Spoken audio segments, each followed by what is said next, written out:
We have just had the most insane drop from our Shadowverse devs side games, all about what's coming out next week in the game, guys. We've got a ton of information to cover today, so I'm going to whiz through it and give you in this video a quick breakdown, really, of all the kind of things that you need to know that were dropped on the stream. Now, what I'm not going to cover in this video is I'm not going to cover the actual new cards that got revealed.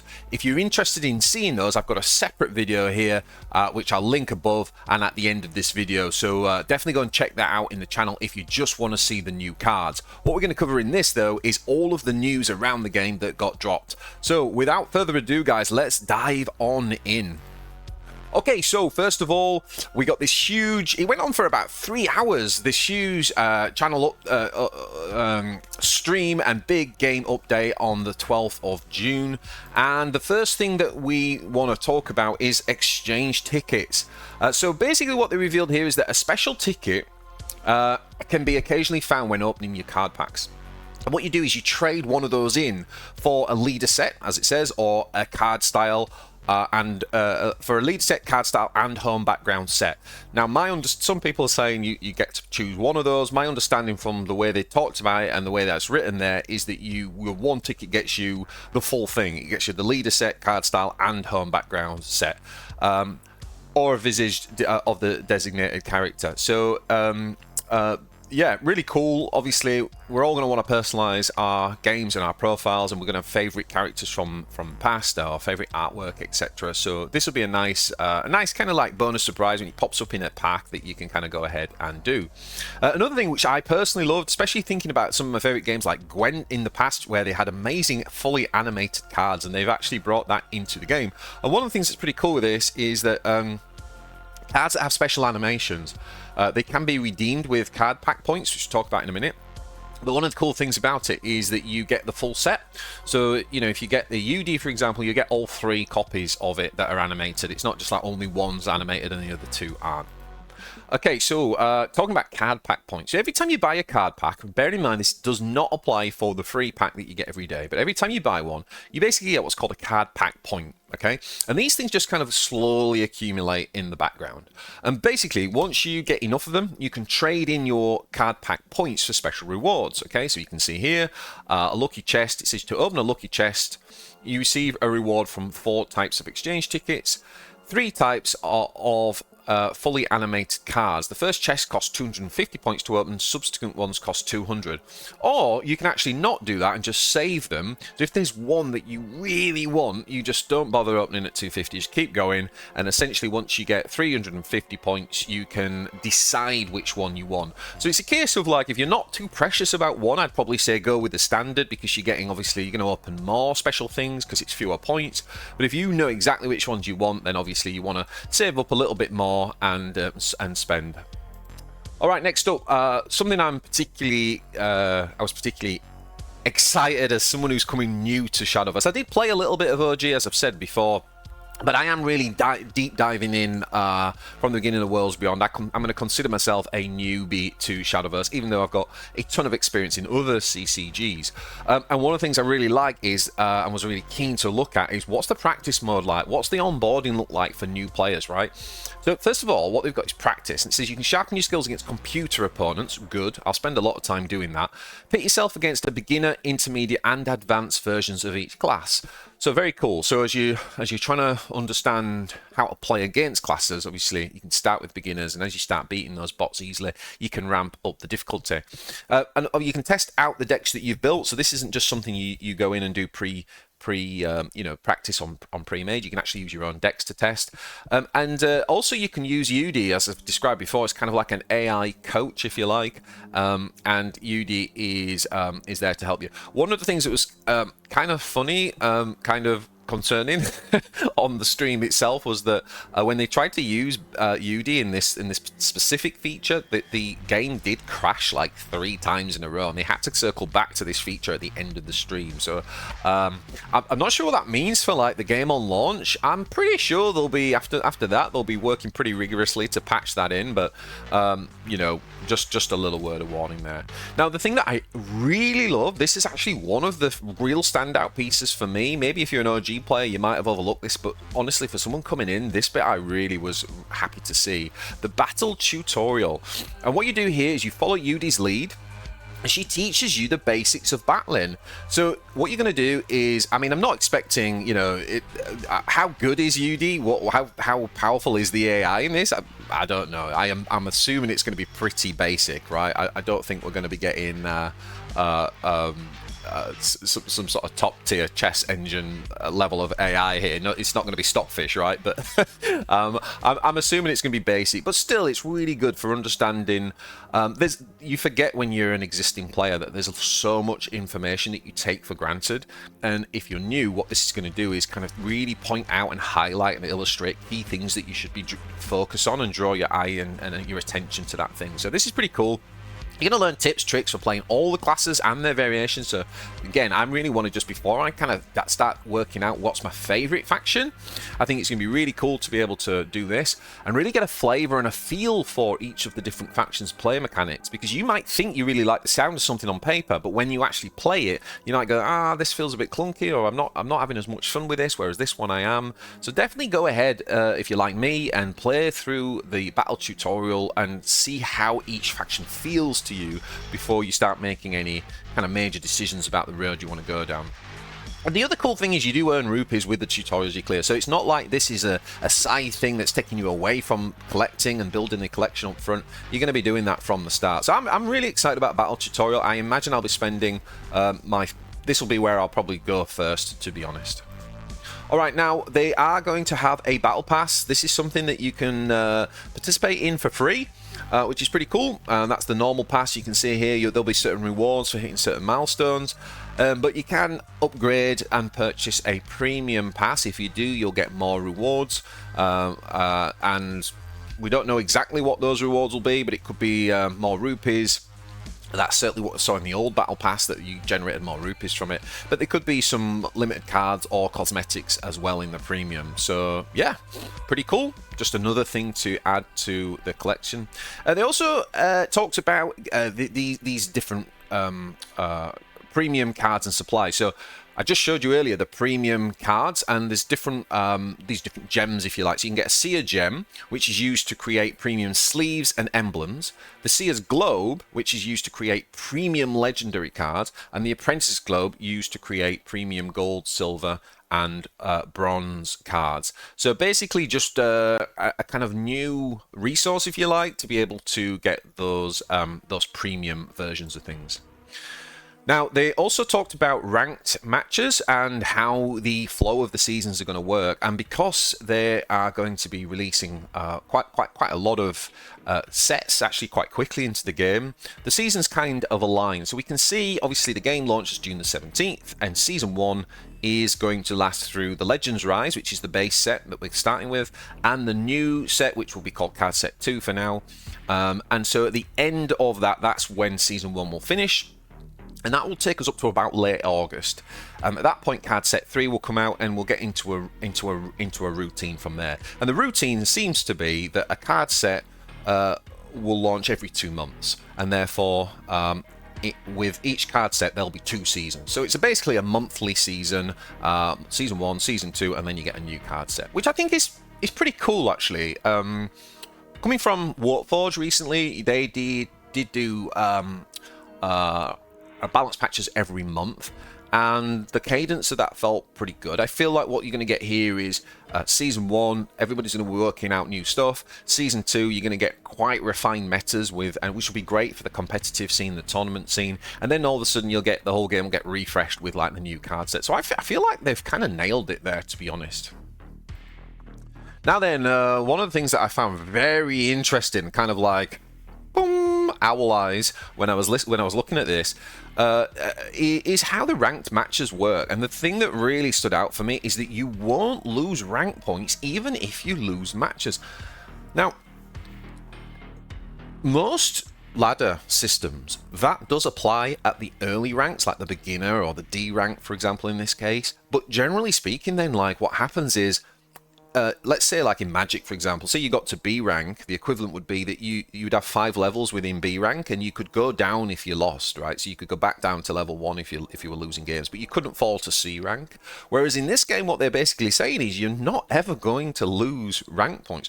What this essentially means, unless I'm badly misunderstanding, is that everyone can hit Master as long as you play enough games. Yeah, that's basically it.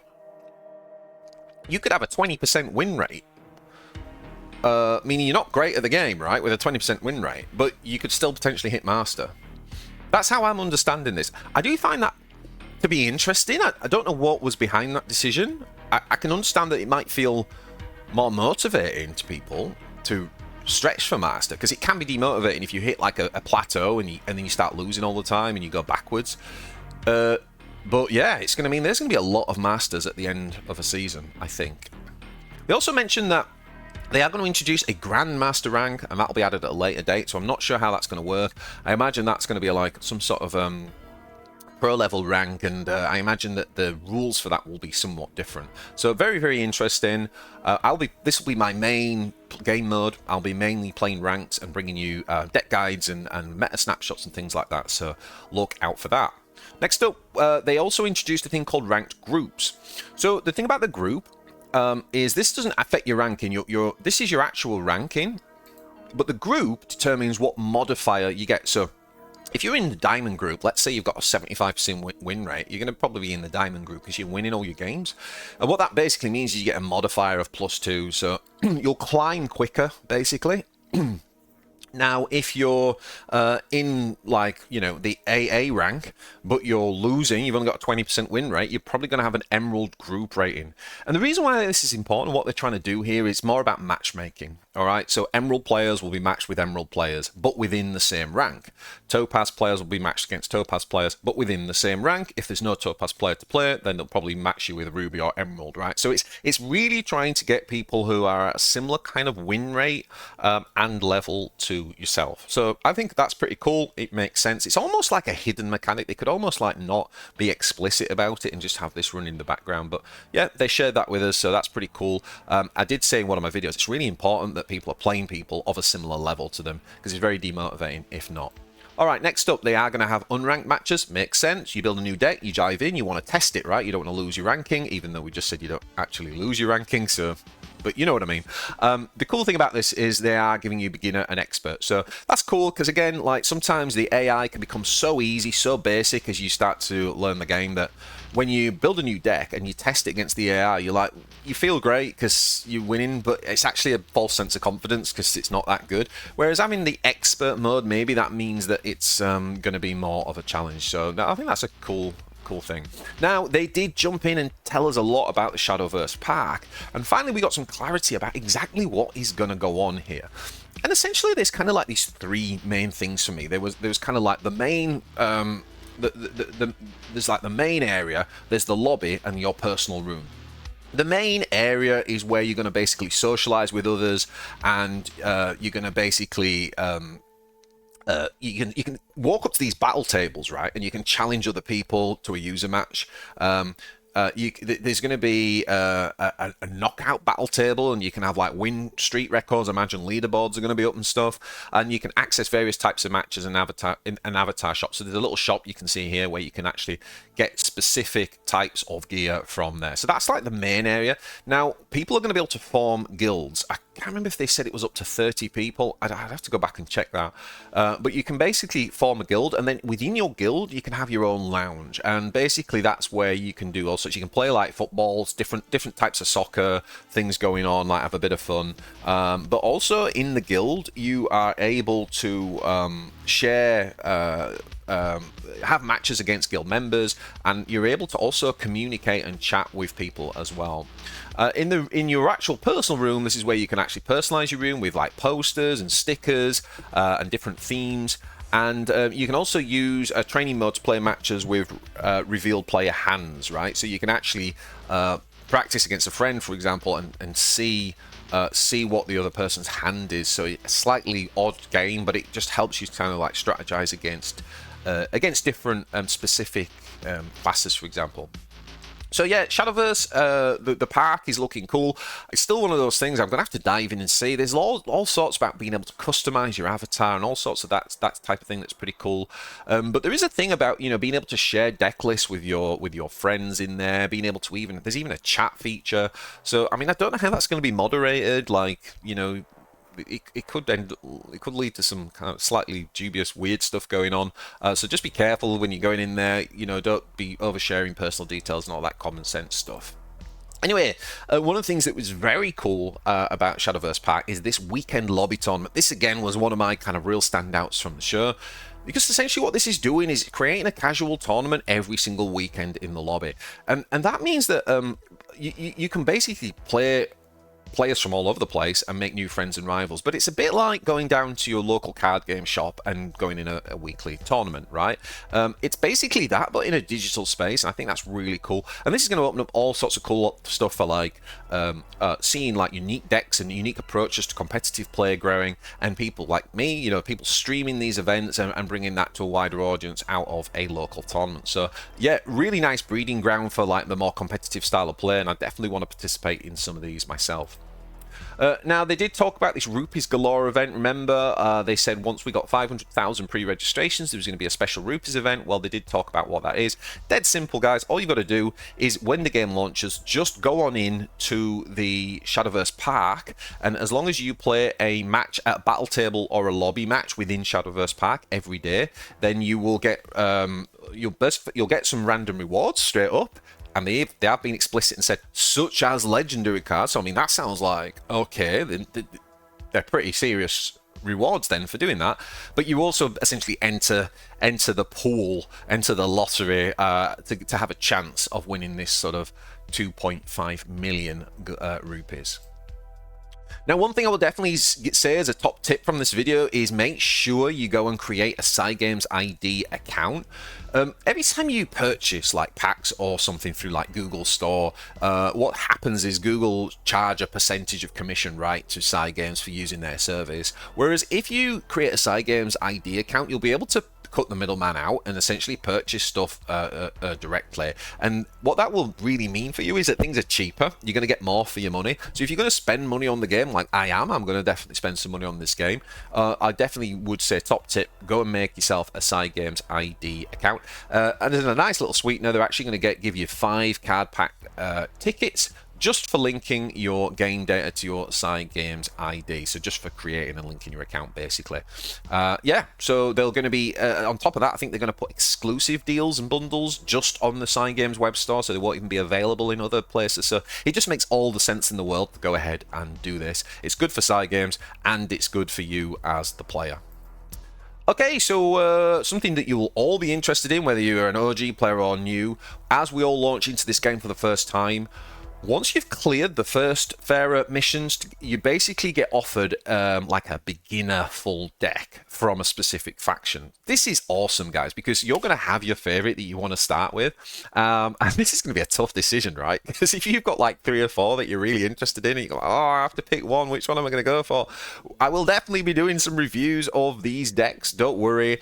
So help inform decision. Don't rush in and spend this if you're unsure. But yeah, that's going to be really cool. It's going to give you a full deck and then expand your expansion. English, BJ, English. Anyway, it's going to be a really great springboard, right, for whichever class you want to launch into in terms of getting the cards. So this is really cool. I'm interested to see like how even are they, how powerful are they. But yeah, I'll bring you more on that once we have them.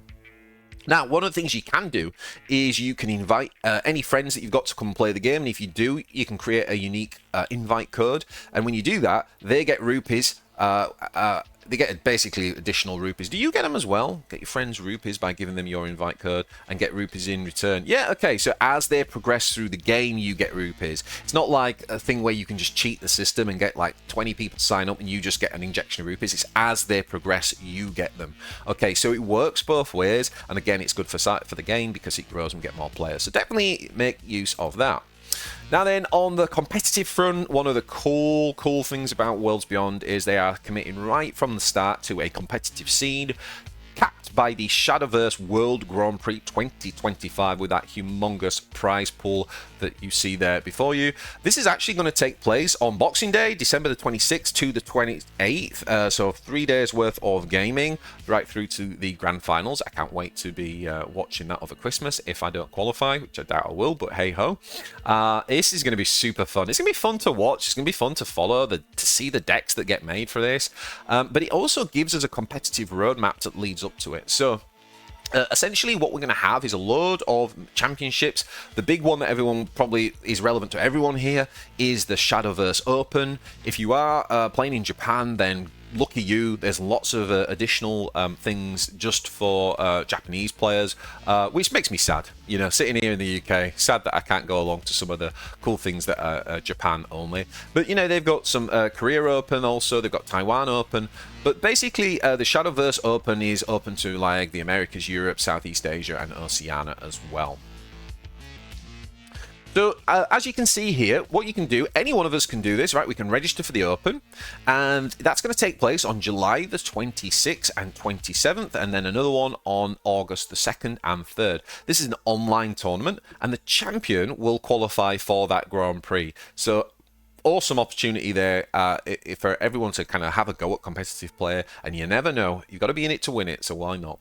Next up, you've got the qualifier series, which is August to September, and the grand finals at 25th of October 26th. That's actually in Singapore, and the top 2 players will go forward to the World Grand Prix 25.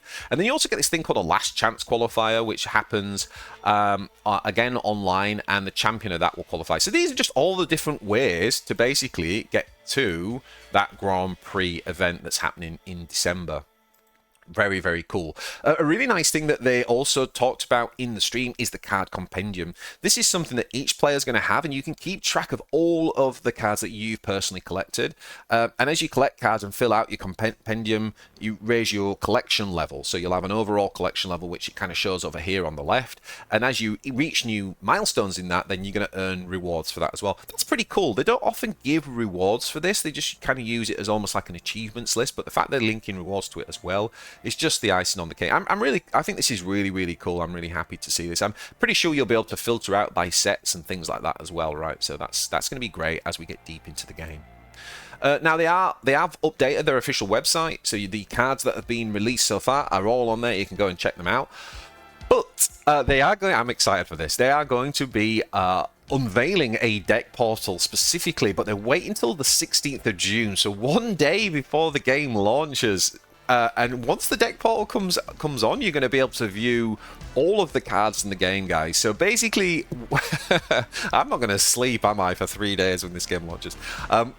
Obviously, we will have access to all the cards, so we can make you theory crafted decks. We can do card reviews. I expect me and other content creators to bring you a ton of information around the new cards. But really cool for you there. You know, you can go in, you can create your own personal decks. You'll be able to copy and import decks straight into the game. So that's awesome. I'm really glad they've got this kind of feature from the start. Roll on June the 16th.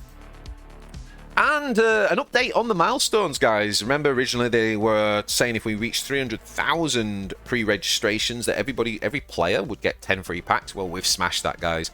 Not only have we hit the 400,000 and 500,000, last week they announced that they'd reached 1 million pre-registrations, and on the stream they unveiled that that's now gone up to 1.5 million pre-registrations, which means they got 500,000 in the last week alone. So it is ramping up, guys. I don't know what the marketing strategy is and how and where they're doing it, but whatever they're doing, it's doing good. It's doing well.